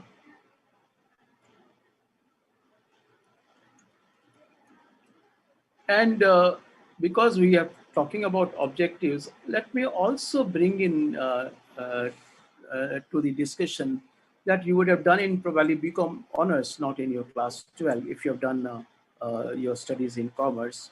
What is a concept called management by objectives.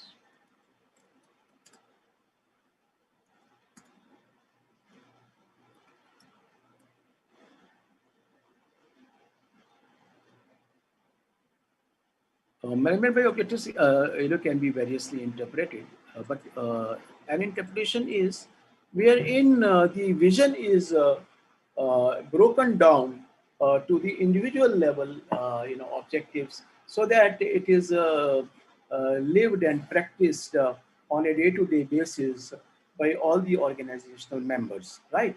So, and therefore, the art of strategic management therefore lies in ensuring that the vision does not remain locked in the lockers of the top management. Rather, it lives in the hearts of each and every employee, the shared vision. So, so therefore, effective strategic management is also management by objectives. The point that I wanted to make. Okay, so much so for this. Uh, yeah, I have already talked about aspirations more than thing. I have already taken up your.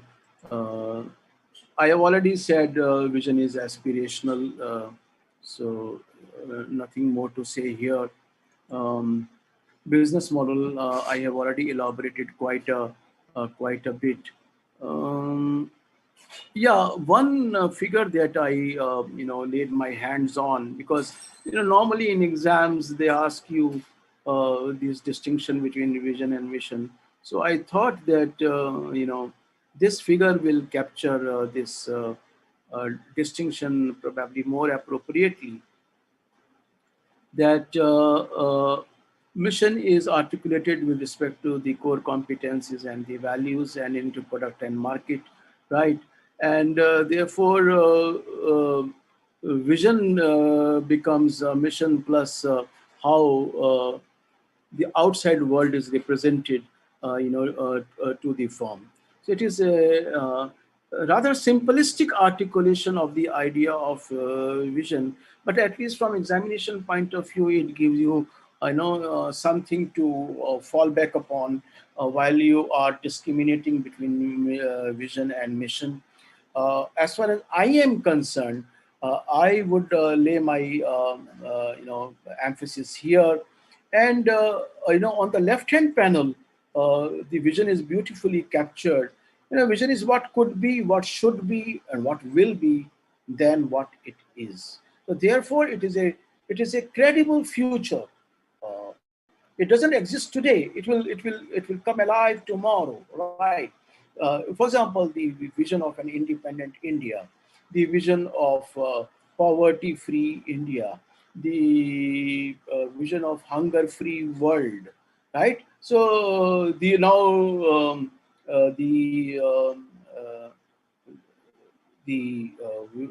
vision of, for example, nuclear armament-free world, the vision of global peace. So what could be? When you see war, when you see violence, you always say, "Oh, rather than this, what if there was peace?" Only thing is that the visionary people go beyond that, could or should, and they take certain effective steps towards the realization of the vision. Let me see if there are any questions on this. Mission, no. Mission is not a part of objective. Objectives flow from the mission, Pratham. Please clear yourself. So that's very, very important, right? So I think Radha has correctly stated it, and so has Harsh attempted to discriminate between the concepts. So one thing that you have missed out, and which I would I try to draw your attention to that, and probably this is where I will close today's session. That now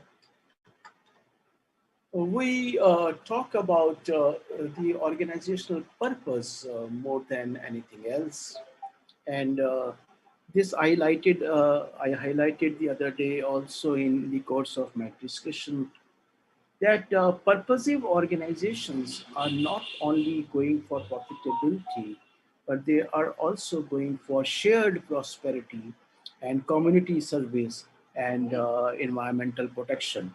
And remember, we use the concept of triple bottom line.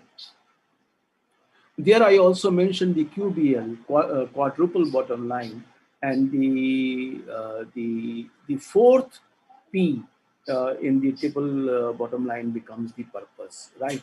So today the organizations are intending, as if it were, to be purposeful, because this purpose binds the people together.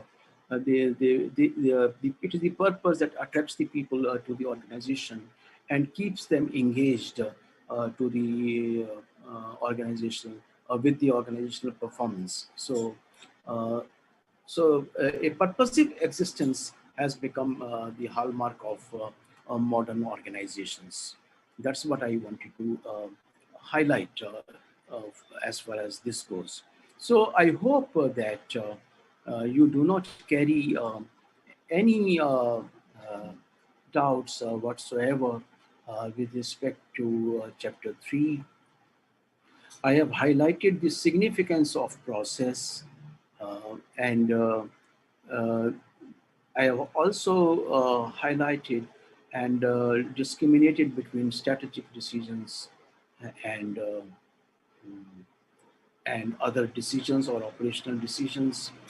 We have, I think, traversed adequately thoroughly the notion of strategic intent and its components, namely vision, mission, business definition, business model, and goals and objectives. And we have looked at the strategic model that the study material follows, and the steps in the strategy formulation, which actually is an expression of all these things together: determination of vision and of mission, evaluation of the internal strengths and weaknesses, and external opportunities and threats, and making strategic choices, right? So in our subsequent chapters, uh, we will be uh, taking up actual strategy formulation at the corporate business and functional levels. Um, so I hope now that we are nearly done with this particular unit, you will be able to reflect upon and answer the question which is given at the end of the notes to chapter 3, based upon the hover board, right? And the question was, is this strategy about dream weaving? And I'm sure you know that strategy is much more than dream weaving. It is about careful evaluation of the pros and cons of the decisions, and how ultimately value is going to be created and distributed among the various stakeholders. So I wish you a great learning, and I wish that the notes that I have sent, once the business have accomplished their vision, then do they then do change it. Um, uh,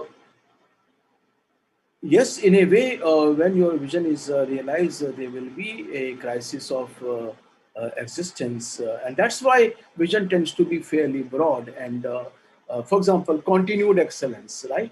In whatever markets and products, we deal in. Now, this vision ensures that it is in sync with the idea of a of a going concern. But if you have defined your vision, very narrowly, then maybe you have to abort the vision, and you have to acquire the new vision. For example, if the objective vision of Congress was only to gain freedom, from the British rule, then there was nothing for Congress to do after the independence was achieved, right? But Gandhiji had already, moved forward and given the idea of Swaraj, right?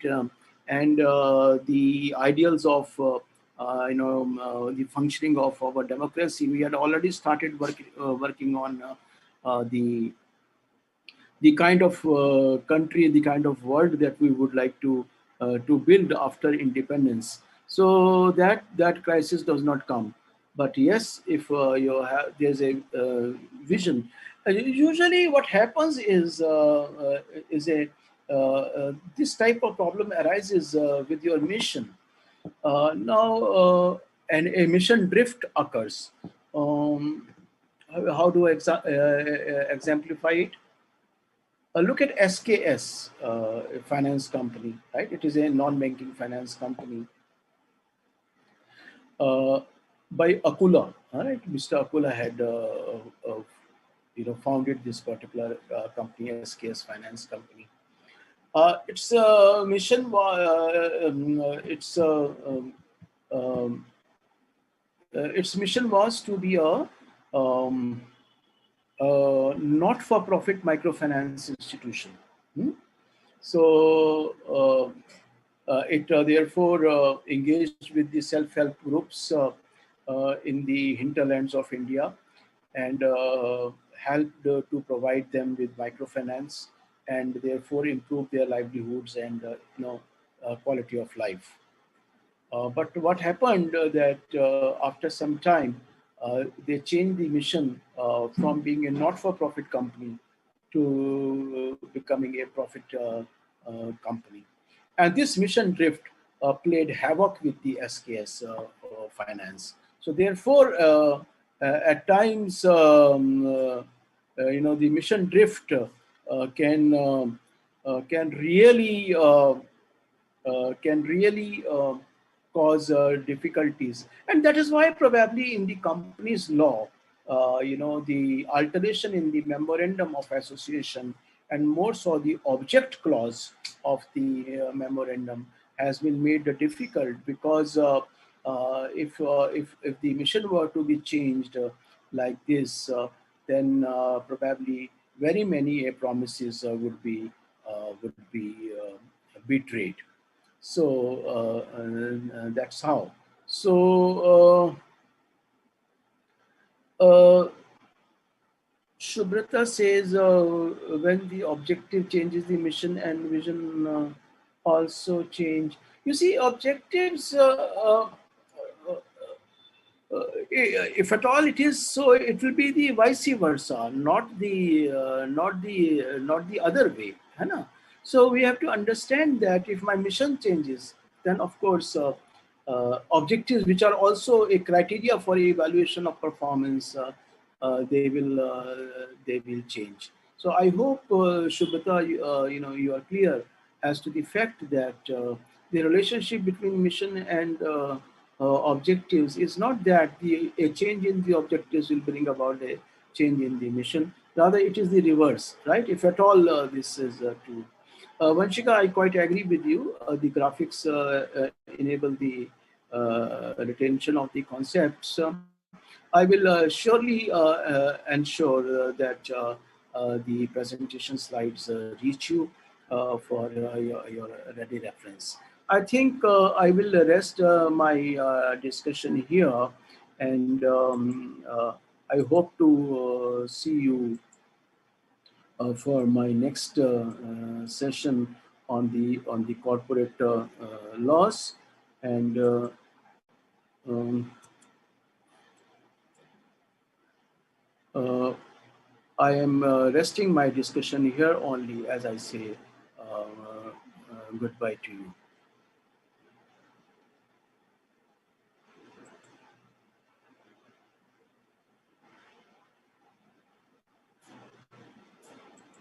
Jay, we are closing the session now, please.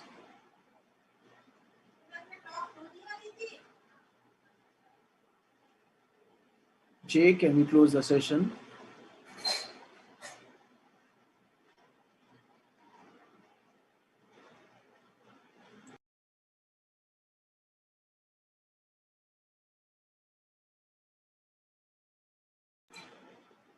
Jay, can we close the session, please?